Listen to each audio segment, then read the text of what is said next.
So I think the genesis of Remara really started a few years back when I was at Brookfield Asset Management. They were big into real estate, big into infrastructure assets, private equity, things like that. I got to see a lot of different things, participate in a lot of different transaction structures, stuff like that. And I think the one key thing that I saw from that was there are tremendous investment opportunities available, but even as a staff member, I was didn't have a level of access to be able to go into those investments because they were just for institutions. The thesis of the organisation and what we want to ultimately achieve is a level playing field for all investors. So everybody gets access to institutional grade investments. And then what we're able to do on top of that is we can then create tailored solutions and structures for high net worth and ultra high net worth people where you've got the same base level investment class that everybody gets access to. So everybody's got that level playing field, but then you can create bespoke structures. Whereas I think most investment managers today and most asset managers are looking at it more from, hey, I'm a credit guy, I like buying credit, I like investing in credit, I'm just going to continue doing that.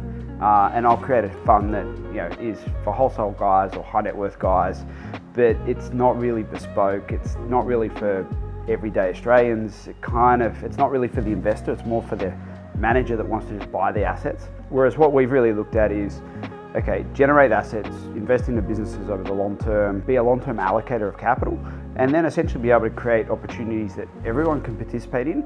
But then on that, we've got structures where you can be a high net worth, you can get a bespoke investment note, additional leverage, different return profiles, things like that. So we first started this going, okay, let's build a credit-based business with assets that we can generate yields off the top of, create investment products for people. And now we're starting to see niches. We could see something in real estate, we could see something in tech, we could see something in tactical opportunities where it's associated to what we do and what we know, but it's a slightly different investment class that we didn't really think we'd kind of go into. And we can now create opportunities where you can actually go, okay, I've got tech investing mixed with credit investing, so you can get dividends, you can get liquidity, but you can get some upside of kind of VC style or tech-based style investing. So starting to see a bit of an evolution now of how we can mix and match different asset classes together to create very, very bespoke products. The backbone of the business is owning assets and owning businesses that generate assets. It gives us a lot of flexibility in terms of what we do, but it also gives us a very unique approach that not many other investment managers have, because most guys are relying upon the market to generate assets for them to buy. We are generating our own assets essentially on a daily basis. So that gives us a lot more flexibility, but also a lot longer time horizon in terms of what we're looking for, what asset bases are we looking to establish, what structures, what funds, what programs are we looking to put in place, and how are we really looking at delivering growth for the investors and essentially ourselves as well. What we've done is created an opportunity set across a wide array of types of credit, and we've then tranched up the capital stack. So what that essentially means is investors and particularly family offices can come and say, hey, I want access to a continuous income or a steady income yield, but I want access to liquidity. So I want to be able to liquidate pretty fast or gain access either monthly, quarterly, or within 48 hours. Or the polar opposite of that is I've actually got cash and I've got income. I kind of want some yield, right? So I want a credit-based asset. I don't want to take equity market risk because I'm already overweight equities. Everybody invests in a property directly, so everyone's overweight property. But I can't invest into credit on my own because I don't really know what I'm doing. It's a very bespoke asset class, but I also want yield. I want to generate a 15 to 20% yield, but with credit. One is more about generational wealth, protecting that wealth, providing a steady income stream that means you can take those more riskier opportunity set because you've got income and your family's taken care of. You can keep the roof over your head, pay the bills, get liquidity when you need to. And the other is, okay, I've already got that. I'm looking for some outsized opportunities that are kind of uncorrelated to everything else in my portfolio. Because we've got that foundational layer where we originate the credit and we've got 5 portfolio companies that essentially originate that on a daily basis, we can be and create very bespoke solutions. So it means while we have the same foundation, we can layer that foundation differently for any family office. And we can basically start doing that from 10 to plus million on an individual note fund basis, so kind of like a private placement, which is how institutions generally do it. That type of process is more reserved for larger ticket deployments, so 50 mil plus, usually for institutions. So we've kind of brought that same concept, brought it down to like a $10 million kind of placement level and above. And it's really starting to resonate because it gives that family office or multifamily office the opportunity set to create something that's bespoke for their needs, for their portfolio. And again, that's not something that's widely available in the market at the moment.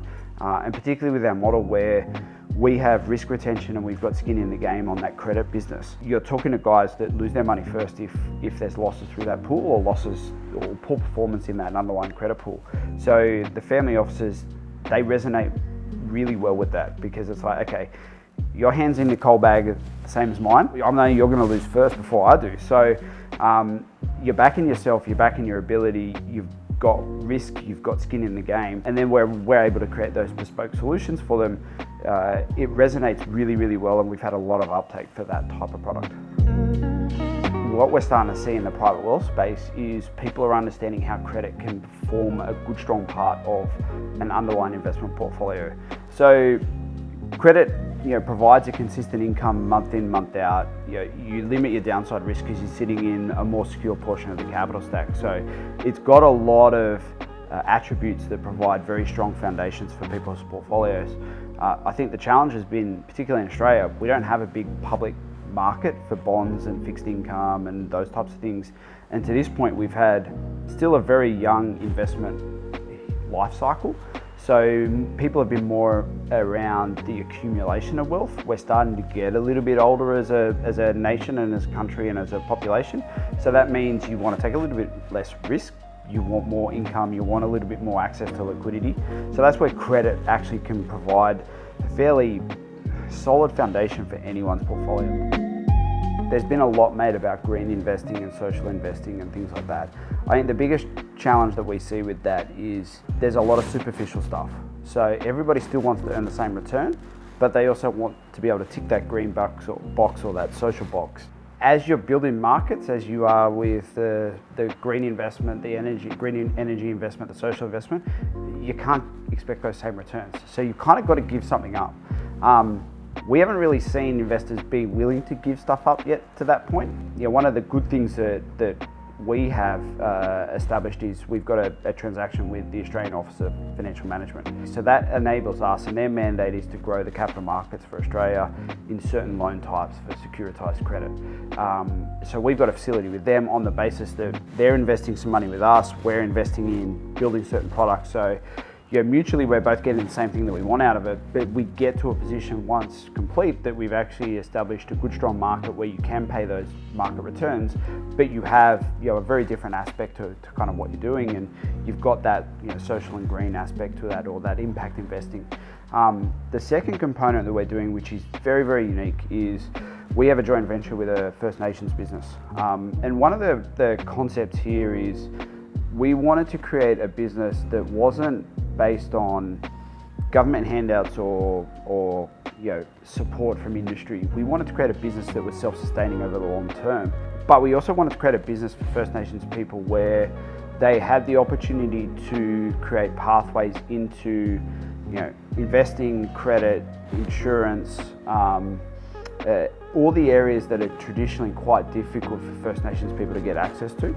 So that business essentially provides loans to middle markets, corporates, multinationals, not loans directly to First Nations people. But what we've built on behind the scenes in that business is a bunch of pathways. So secondary educated, tertiary educated First Nations people that want to get access to those vocations can come into the business, get trained up, work through that business and get great skills through that.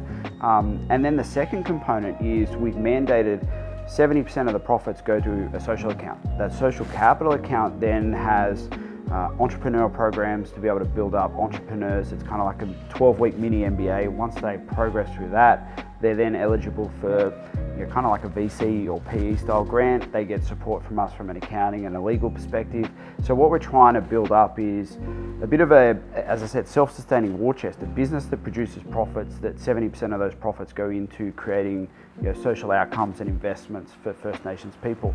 That way we're free to take a long-term view of what we need to change and what we can do to actually create sustainable change. The concept for us there is there's a share of wallet. We're not trying to increase that share of wallet. We're just trying to take a portion of it and essentially reallocate the capital in a more efficient way than what can traditionally be done by government and industry grants.